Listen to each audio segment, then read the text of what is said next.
চলতি বছরের ৩১শে জানুয়ারি বৈষম্য বিরোধী ছাত্র আন্দোলনের অন্যতম সমন্বয়ক সার্জিস আলম বিয়ে করেছেন। সার্জিসের শ্বশুর deputy attorney general Lutfur Rahman.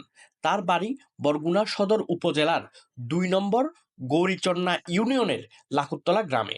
Lutfur Rahman wife, মেয়ে ও ২ ছেলেকে নিয়ে রাজধানীর বাসাবোর শাহজাহানপুরে থাকেন। ভাই বোনের মধ্যে সাজ্জিস আলমের ওয়াইফ শারমিন আক্তার রাইতা বড় এবং তিনি একজন কোরআনের হাফেজা। সম্প্রতি যমুনা টিভির এক টক শোতে উপস্থাপিকা রোকসানা আঞ্জুম নিকোলের সাথে অতিথি হিসাবে ছিলেন রুমিন ফারহানা ও সাজ্জিস আলম।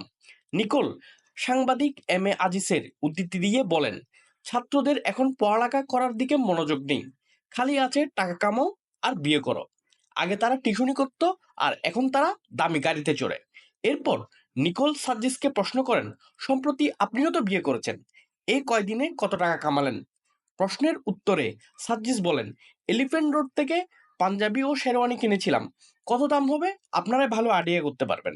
মসজিদে বিয়ে করেছি, 2 পরিবারের 20 জন করে 40 জনের মতো উপস্থিত ছিল, খেজুর ছিল 5 কেজির মতো। আমাদের বিয়েতে কোটি টাকা লাগে না, 40-50 হাজার টাকার মধ্যে হয়ে যায়। নিজের এবং শ্বশুর পক্ষের ফ্যামিলির কথা উল্লেখ করে সাজ্জিস আরো বলেন, 2 ফ্যামিলির অ্যাবিলিটি আছে 2-4 লাখ টাকা খরচ করার। সাজ্জিসের শ্বশুর লুৎফুর রহমানের ফেসবুক পোস্ট থেকে জানা যায়, সাজ্জিস রাইতার বিয়ে হয়েছে গাজীপুর ভাওয়াল বনভূমির গহীনে রাজেন্দ্র ইকো রিসোর্টে। একই টকশোতে ডক্টর ইউনূসের নেতৃত্বাধীন অন্তর্বর্তী সরকারের সমালোচনা করে রুমিন ফারহানার কিছু মন্তব্যের প্রেক্ষিতে সার্জিস আলমের শ্বশুর লুৎফুর রহমান ফেসবুক পোস্টে লিখেন, রুমিন ফারহানা আওয়ামী লীগের দুঃশাসনের সময় নিরাপত্তাহীনতায় ভোগেননি, এখন নাকি ভুগছেন।